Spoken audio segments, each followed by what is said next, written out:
All right, here we are, another episode of Inside the Perimeter, Roof and Renovate. Whoop, whoop. Glad to be here. It's a rainy day today, so we might be hearing a little bit of rain on the metal roof. I got my sidekick, Joe White. That's me. With us. And our guest today, Alec Gilman, our newest member here at Perimeter. And excited to share with you guys a little bit about what's going on and what's on the horizon and where we're headed. Exciting things. Yes, absolutely. Very excited. Yeah. So let's start off. How did you and Alec meet? So, funny story. I met Alec before Perimeter ever started. Okay. He was a referral from a buddy of mine, and he was going to pass along a lead to do a big basement remodel. And he met me over at the job, and we kind of talked through some of the details, and we ended up passing on that deal because the Perimeter opportunity opened up just shortly after that. So, and I don't think we talked one time after that for like 8 years. I don't think so. But at least we remembered that moment. Wow. So how'd you guys get reconnected? How did we get to the table today? So, Alec, how did we meet again? Philip gave me a call in May, I believe, and he was looking to expand the roofing side of things, and basically he needed a remodeling contractor to round out the company. Is that how it went? Yeah. That's crazy. Yeah, I remember. So my CPA, who's a good friend of mine, he had Alec's number, and he passed along because I was like, "Hey, I'm looking for a framer. I need a really good framer." And so I reached out to Alec, and I was like, "Hey, man, you do framing?" He's like, "Actually, I do way more than that." And we got to talking, and I said, "Hey, you want to get together and just grab a bite?" And Alec's the one that actually reminded me of when we first met. Oh, so you had forgotten. And I forgot. But then it all came flooding back. It was a great memory. Okay. Yeah. And so we hit it off. We got together, and now we're doing business together. Love that. So Alec, how long have you been at Perimeter now? Since mid-July, so we're going on 5 months. Okay. How's it been? Do you like it? No. Shoot, that's not a good start. No, it's been great. It's definitely a change from the way I've been doing things for the past 10 years. It's really nice to walk in and the atmosphere is already set up in the way that I ran my company. So you've been doing this for 10 years now. Professionally, yeah, with the actual business license, but actually in construction for closer to 20. Okay. So how'd you get into this world?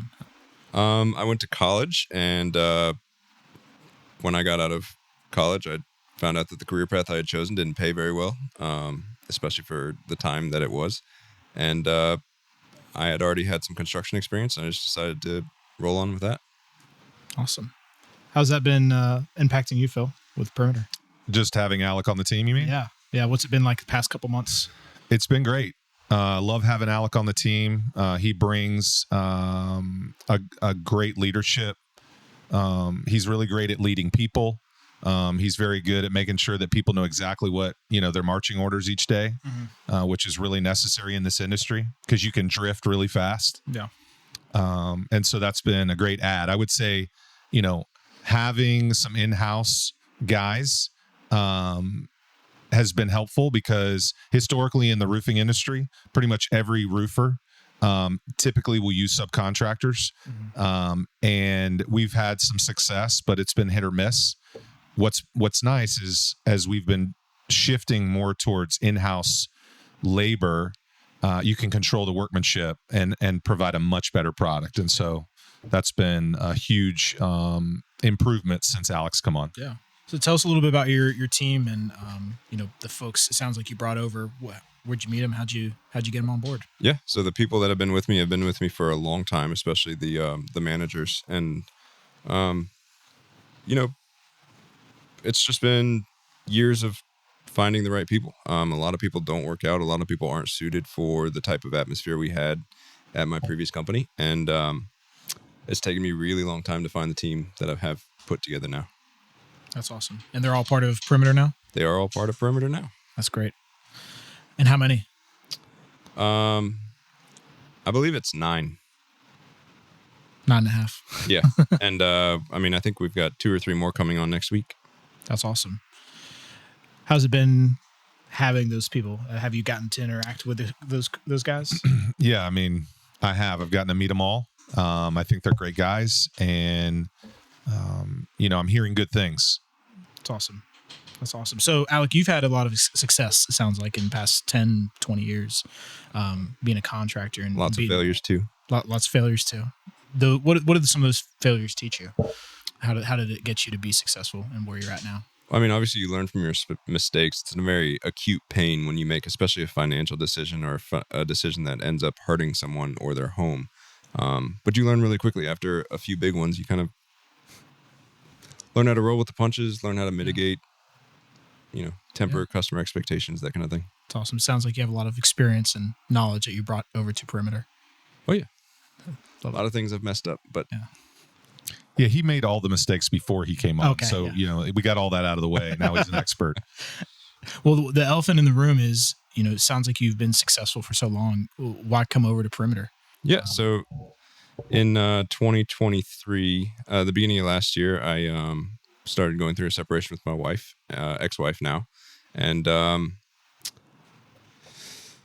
I just was at a position where I didn't want to continue doing things the way that I was. I was overwhelmed constantly. I was the full suite of office people running one company.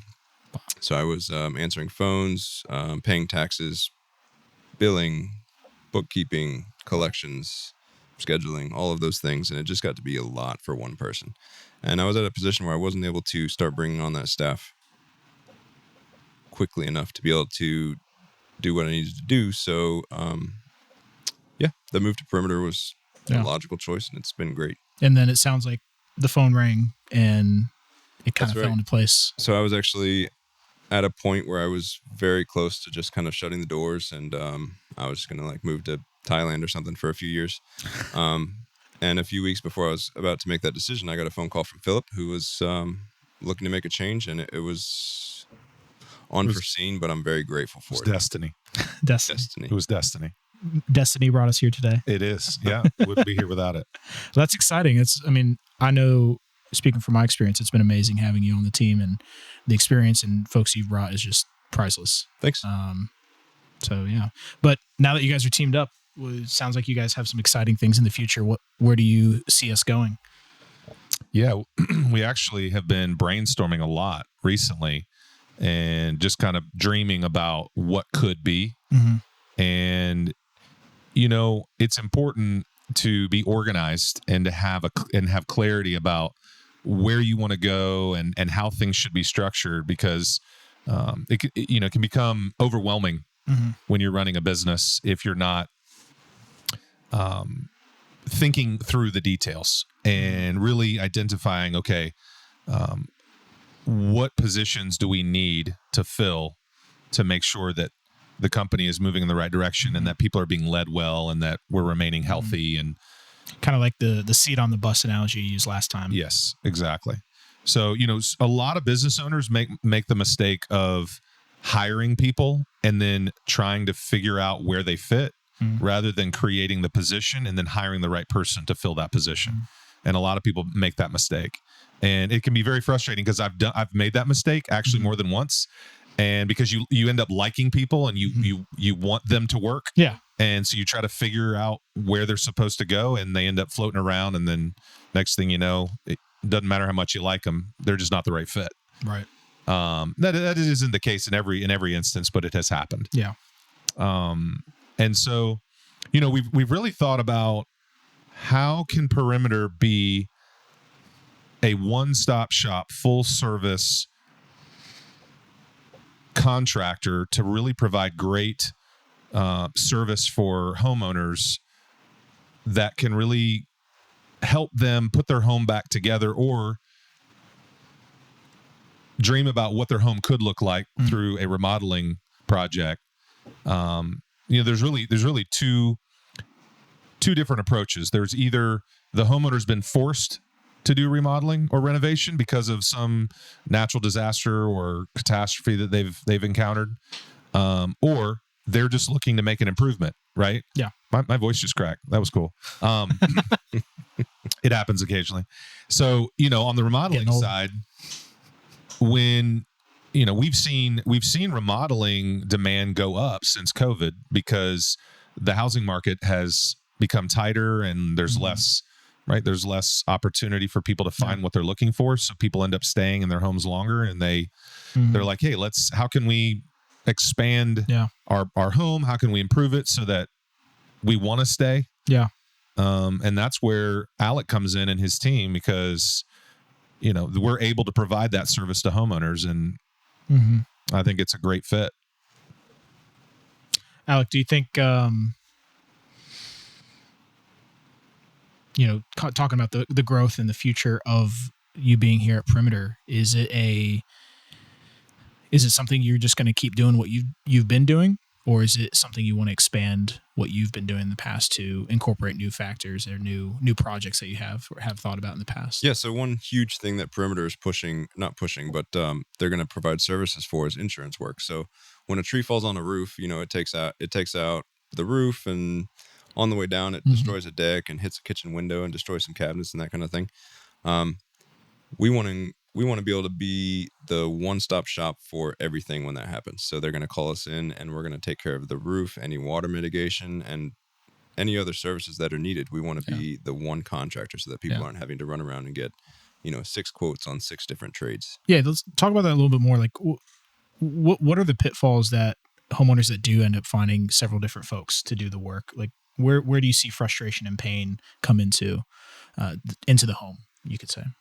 Yeah. Well, a little background. I was in the past, I've somewhat been known as the cleanup contractor. So I was the guy that people would hire a handyman to go take on, a $50,000 or $70,000 kitchen, and he would get fired for some reason or the other after a few weeks or months. And I was constantly, probably at least 10 calls a year from people that were in dire straits from where another handyman or unlicensed contractor had come in and completely botched a job. So it's my job then to pick up the pieces and give them a finished product that they're happy with.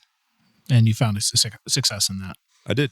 And well, it's unfortunate because the people are getting screwed out of their money basically, but I'm happy to help.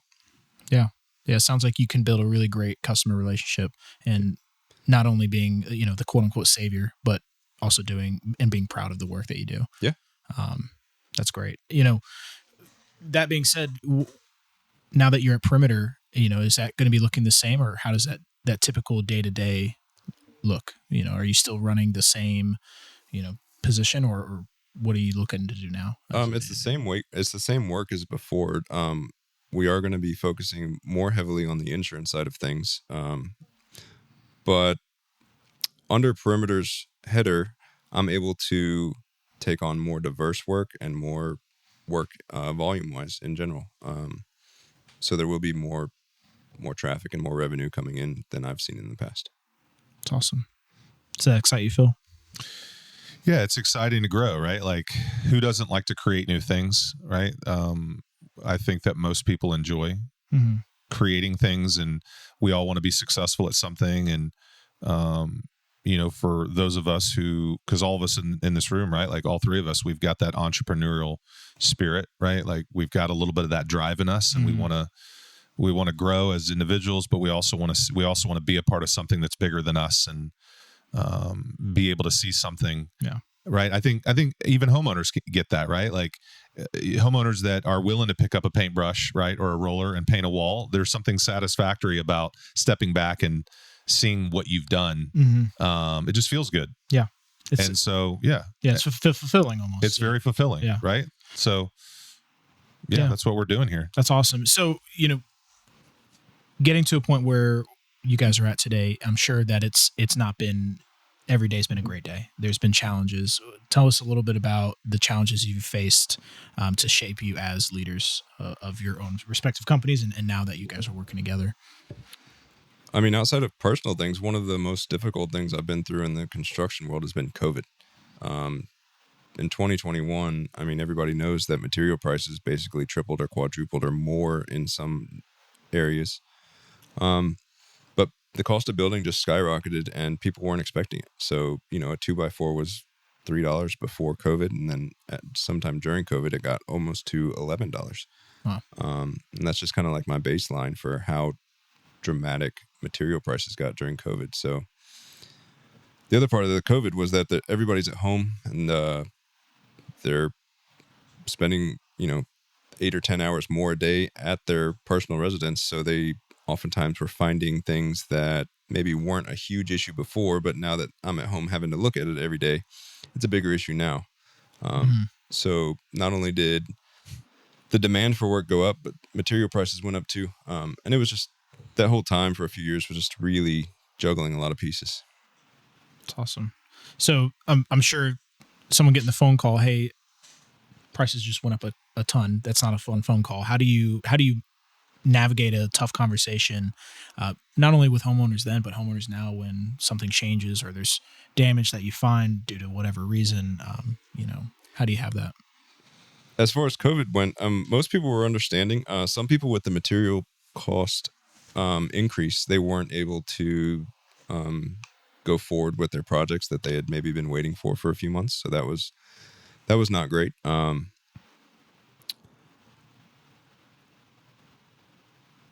Yeah, I forgot your question. I was just talking about, having tough conversations. We've all had them with homeowners and customers and just life in general in our personal lives. How do you try to navigate that with homeowners? Obviously you can't just go into an agreement with somebody saying this is what we're going to do. Yes, that's what a contract is, but there's also that relationship building. How do you go about making a good relationship when there's trouble? Yeah, basically from the time that somebody calls me and I go to their house, the introduction, all of that stuff is really vital for building that relationship, because more than likely I'm going to be spending a substantial amount of time in their home, in their face, messing up their bedrooms and kitchens, and I'm really going to displace their life for a little bit. Mm-hmm. So building that trust up front, people just are more comfortable with a competent, confident contractor because they know the job's going to be done well. Mm-hmm. Love that. You looking to me now? Yeah. How do you navigate a tough conversation, Phil? Kill them with kindness. What is that old saying? It's easier to attract bees with honey than vinegar. Something like that. So be kind, be nice, right? Like, whenever you're dealing with it's about staying professional, level-headed. Mm-hmm. What are the facts and how do we solve the problem? How do we move forward? Yeah. Some people, not many. I mean, we've got great customers, right? Like we on average serve about 500 customers a year. Yeah. And so there's a lot of touch points, right? And so we're not going to be perfect in every one of those.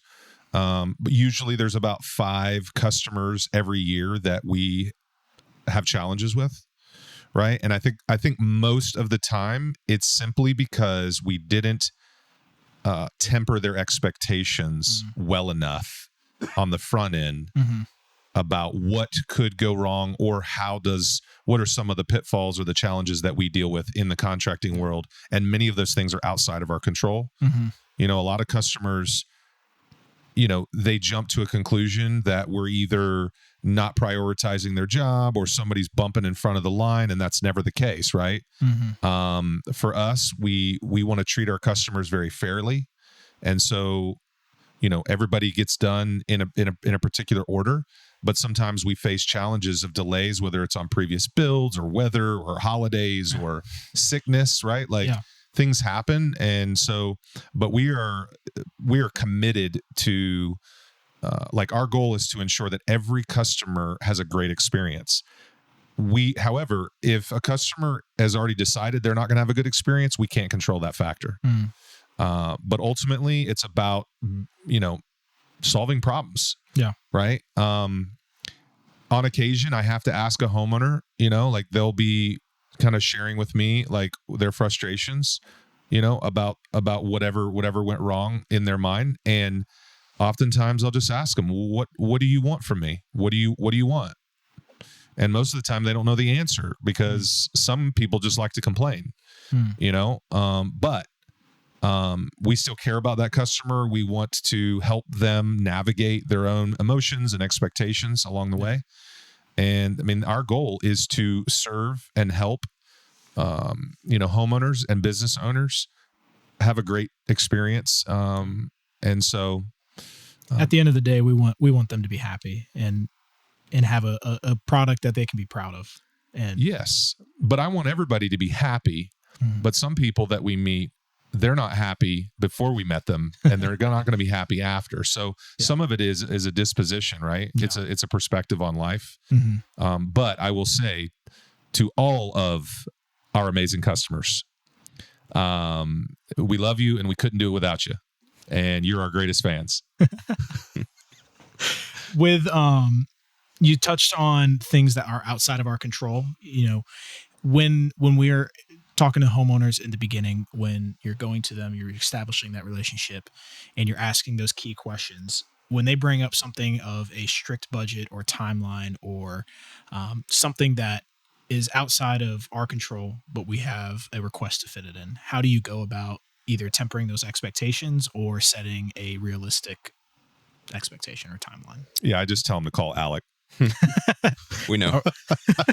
Alec makes it happen. Yeah, Alec makes it happen. Some budgets are obviously unmanageable. You go in to do a kitchen remodel and they say, I have $500.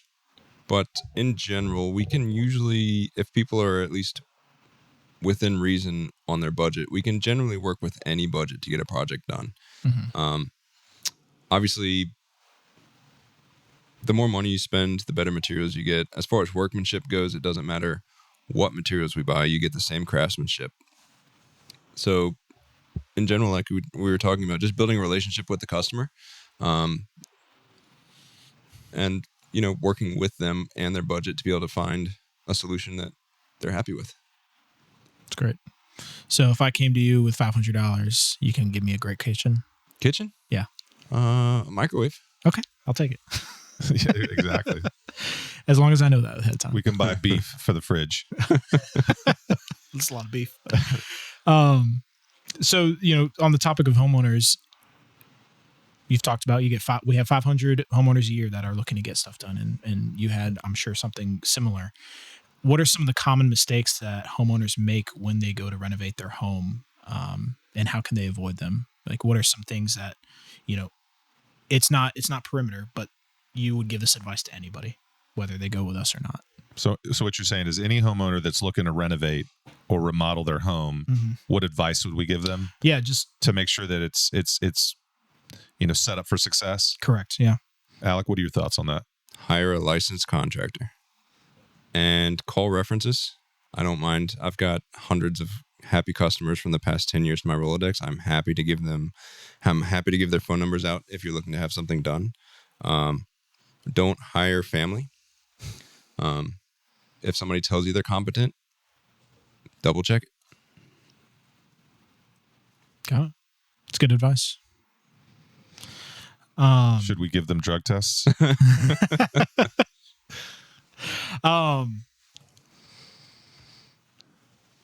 That threw you off, didn't it, Joe? It did. Threw me off.